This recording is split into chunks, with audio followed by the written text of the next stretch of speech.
Ed Sullivan, the legendary TV host, was known for discovering stars, but not all were welcomed. One singer in particular became his arch-nemesis, and Sullivan made his disdain clear. What caused this intense rivalry? Join us as we explore the tense relationship between Sullivan and this singer, uncovering the moments that define their infamous feud. Edward James Sullivan was born on September 28, 1901 in Harlem, New York, United States of America. He was born in Monterey Park, California, but grew up in Port Chester, New York, in a family that had immense love for music. Members of his family engaged in playing piano, singing, and listening to phonograph records. Thus, Sullivan grew up with an interest in entertainment. While in high school at Port Chester High School, Sullivan featured as a talented sportsman. He lettered in athletics 12 times as a halfback of the football team, a guard in basketball. Also, as a sprinter in track, he also played the role of catcher and team captain in baseball and became successful in winning many championships. The integrated sports teams of New York and Connecticut made him able to develop progressive thinking about the issue of race. After the senior graduation, Sullivan was employed as sports writer at the Port Chester Daily Item, a local newspaper company.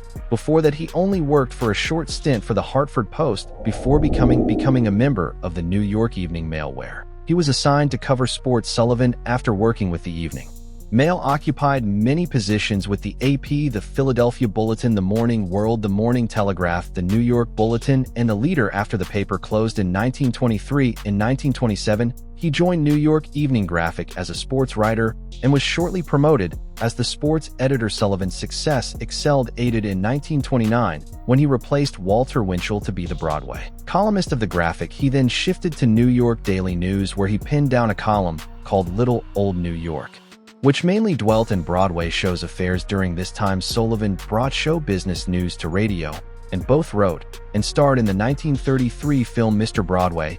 He also guided nightclub patrons through New York, introducing them to singers and glamorous film stars. In 1948, Sullivan was convinced by Marlo Lewis into hosting a weekly Sunday night variety show on CBS titled Toast of the Town. While the show was initially met with poor ratings and criticism from television critics, the show became popular and subsequently renamed as The Ed Sullivan Show. The on-screen persona of Ed Sullivan, whose nonchalant demeanor and lack of acting skills were actually what made him popular. His opponents acknowledged his capability to provide a variety of entertainment, from vaudevillains, comedians, singers, and theater performers. The Ed Sullivan Show was one of the most popular shows in American television history, as it focused on new talents with an innate ability to scout out talent for the company. Sullivan became an important figure in the entertainment industry due to his unique, simplistic approach to presenting talent for the viewers. His power to bring the best acts to the living room made the show incredibly popular and culturally significant. It is at this time that The Ed Sullivan Show started picking up the pace, and people got hooked to the show with great performances captivating the nation. However, one of the most important shows in the history of the program was the performance of Elvis Presley, which took place on September 9, 1956. However, Sullivan initially hesitated to showcase Elvis Presley due to his rebellious image. Despite these concerns, Presley's appearance was a massive success, achieving record-breaking ratings with an audience turnout of around 60 million. The final performance featured a variety of memorable moments, including impressive goals, dramatic mishaps, clever tricks, and spectacular saves, and was watched by 7 million viewers, making it a historic event in television history. This performance helped to establish The Ed Sullivan Show as a key venue for unknown talent to showcase their abilities on live television. Yet another historic occasion was the appearance of the Beatles in the United States. Their first performance on The Ed Sullivan Show was on the 9th of February, 1964, which was the start of the British invasion in the United States of America. This episode was watched by 73 million people and was one of the most popular broadcasts on television so far, reaching 34 of contemporary Americans. The performance of the Beatles brought about a cultural revolution and greatly helped make the show even more popular than it already was, which strengthened the image of Sullivan as the talent discoverer. The Ed Sullivan Show offered many other epic-making performances besides Presley and the Beatles. Some of the artists who performed were the Supremes, the Rolling Stones, and Janis Joplin, to mention a few, all of which made the show a mix of both popularity and intensity. Finally, Sullivan realized that the success of the Jubilee show depended on showcasing a variety of talents and learning how to present them effectively. The singer, who became Ed Sullivan's Arch-Nemesis, was none other than Buddy Holly. Holly, who can be considered as the founder of rock and roll, was a famous musician in the 1950s. Buddy Holly, born Charles Hargard Holly on the 7th of September, 1936 in Lake, Texas, was raised in a family that enjoyed music, with country and gospel being dominant in their home. Holly as a child was able to play the guitar and piano, and by the time he was a teenager, he was actively playing with bands in his locality. His big break came in 1955 when he was asked to open for Elvis Presley, and this encouraged him to switch to rock and roll. Holly started his professional journey in the year 1957 by forming a band called the Crickets with Nicky Sullivan, Joby Malden, and Jerry Allison. This success of That'll Be the Day was followed by the group reaching number 1 on the Billboard Hot 100 chart and attaining national popularity. Holly also provided something new to music by fusing rockabilly and rhythm and blues. Though Holly's singing and playing days were short-lived and his life tragically ended early on, he left his mark on rock. His energetic style and captivating performances helped him to quickly gain a lot of fans despite his growing popularity. Holly's relationship with Sullivan was fraught with tension and misunderstandings. The young musician Buddy Holly and his band of the Crickets performed on The Ed Sullivan Show for the first time on December 1, 1957. Initially, the performance was a success, with Holly and his band performing their hit song That'll Be the Day, but things started to go wrong on the next performance on January 26, 1958. Holly describes how Sullivan asked him to replace Oh Boy with another less rousing song, stating that the energy could be lascivious for viewers of the show. Holly, however, declined the request and stuck to his agenda to sing Oh Boy. This is where they developed their conflict of interest. Owing to this difference as artists, Sullivan and Holly had significant conflicts and did not appear to at each other well off stage. As well, Sullivan, who was very particular with the content of his show, was not able to deal with Holly, who was rebellious and determined to be independent. This was evident from the difference in vision that the two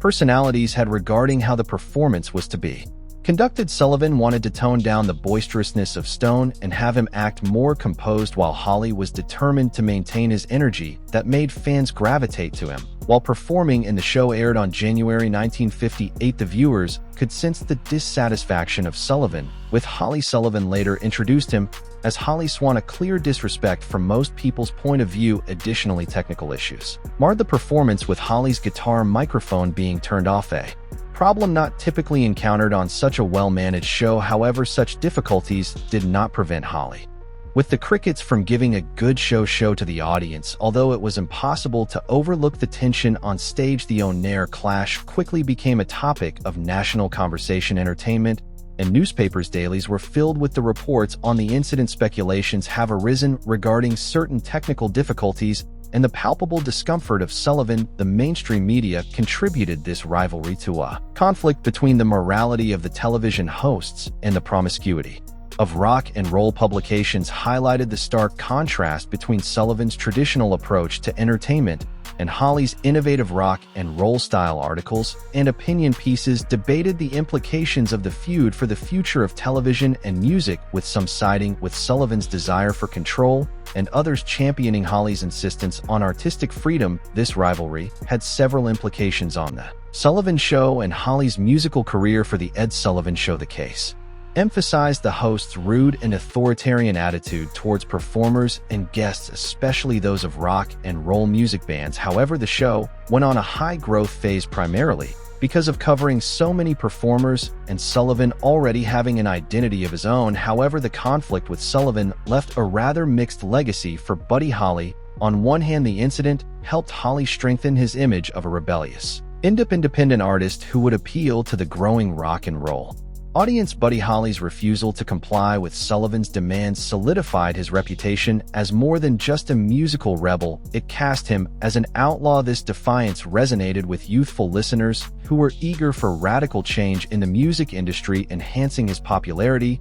but it also entailed that Holly was locked out from other opportunities to appear on The Ed Sullivan Show. This was the biggest stage for any performer in the 60s. This restricted his appearance on one of the most popular Television shows in the nation. The public spats between Sullivan and Holly did not end with the infamous incident. During subsequent interviews, Sullivan was seen or reported as making crude comments about Holly and doubted his ability as a professional who could behave appropriately for television. Consequently, Holly did not hesitate to share his distaste towards Sullivan's authoritarian personality and his disregard for creativity. Consequently, the dust-up between Ed Sullivan and Buddy Holly was a huge cultural moment of the time in terms of on-camera hostility, extensive pre- and post-broadcast media coverage, and career-altering consequences. It represented cultural conflict between the old and new paradigms of entertainment and had a deep impact on the emergence of television and music. This continuous process of a war of words between both Sullivan and Holly made both of them remain relevant in the public domain,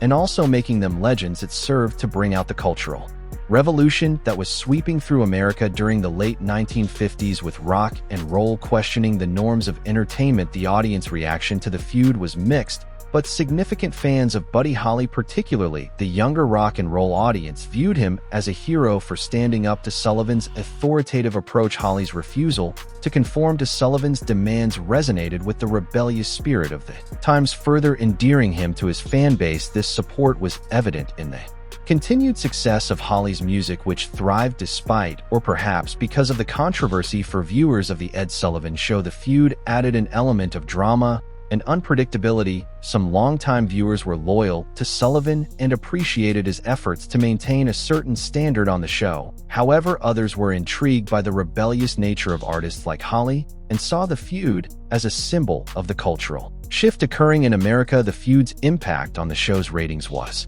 nuanced. While the controversy drew attention and may have attracted viewers curious about the fallout, it also highlighted the generational and cultural divide. Sullivan's Show continued to be a mainstay of American television, but the incident with HLY showed the growing tension between traditional entertainment values and the burgeoning rock and roll movement. The public spats and escalation of the feud between Ed Sullivan and Buddy Holly were marked by a series of pointed comments and actions that kept the conflict in the public eye. The audience's reaction reflected the broader cultural shifts of the time, with the feud contributing to the narrative of change and rebellion in the entertainment industry. Although as the career of Sullivan developed, the rivalry with Buddy Holly stayed a significant part of Sullivan's history, despite Holly's untimely death in a plane crash on February 3, 1959, just a year after their infamous clash. The tension between them continued to be a topic of interest in the entertainment industry.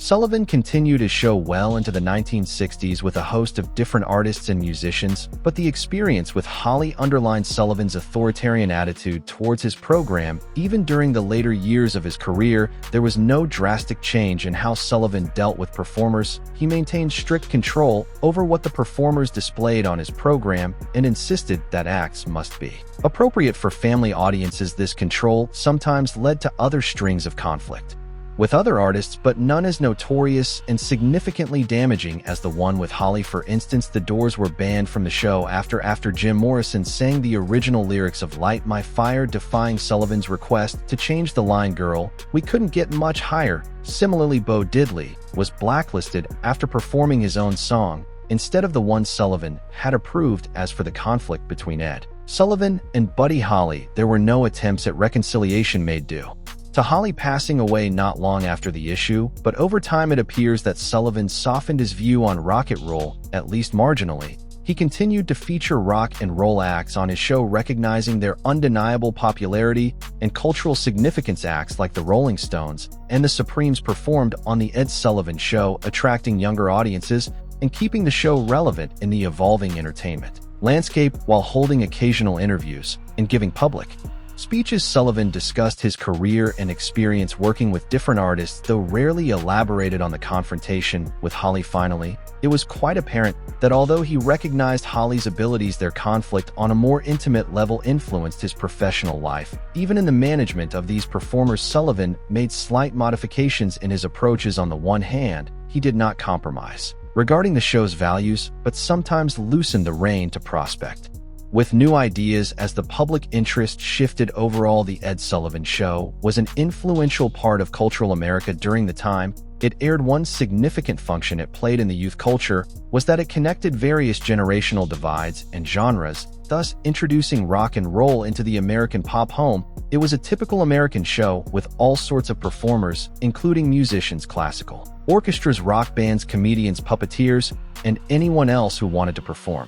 Sullivan's stand of including the African-American performers regardless of the fact that sponsors and some sections of the show's viewership was uncomfortable was quite progressive, which led to gradual desegregation on the television. This black-oriented show was part of a process that gradually helped to integrate American media, often featuring entertainment from groups like The Temptations and Stevie Wonder, or the Jackson 5 artists like the Supremes, Stevie Wonder under the Jackson 5, and Nat King Cole were regular guests, helping to break racial barriers on television. Sullivan's platform provided these artists with national exposure, contributing to the cultural integration of American media. The Ed Sullivan Show was a long-running show as it aired for 23 years from 1948 to 1971. It started steadily declining in the late 1960s due to transforming tastes in television and competition. However, the public inched away from the show because it could not adapt to develop a unique niche. When the entertainment industry shifted its ground, CBS finally put an end to The Ed Sullivan Show in 1971 due to its Rural Purge initiative, implying changing the positioning of the weekly program. By 1971, Sullivan was taken off air after having worked on Sundays for more than 2 decades. Despite the fact that the show had been closed down, Sullivan continued to work in the entertainment industry. He remained busy with other projects, performing anniversary shows and involving himself in other CBS projects. His health started to deteriorate in the early 70s, and he was admitted with esophageal cancer in September 1974. He died on the 13th of October in 1974 at the age of 73. It was the end of an era in television history, but his legacy continued to live on years after his death. Ed Sullivan remains an iconic figure whose impact is still felt in the entertainment industry. The format of his variety show paved the way for other progressive television shows in the future, since it featured music, comedy, and other performances within one program. The Ed Sullivan Show remains popular as one of the most appreciated programs that presented numerous performers to the public. This man has left his imprint on the subsequent generations of performers and broke the format of variety shows and talent performances. The rivalry with the singers still remains one of the key episodes in entertainment history. Ed Sullivan's legacy is characterized by his significant cultural impact, the long-running success of his show, and his enduring influence on the entertainment industry.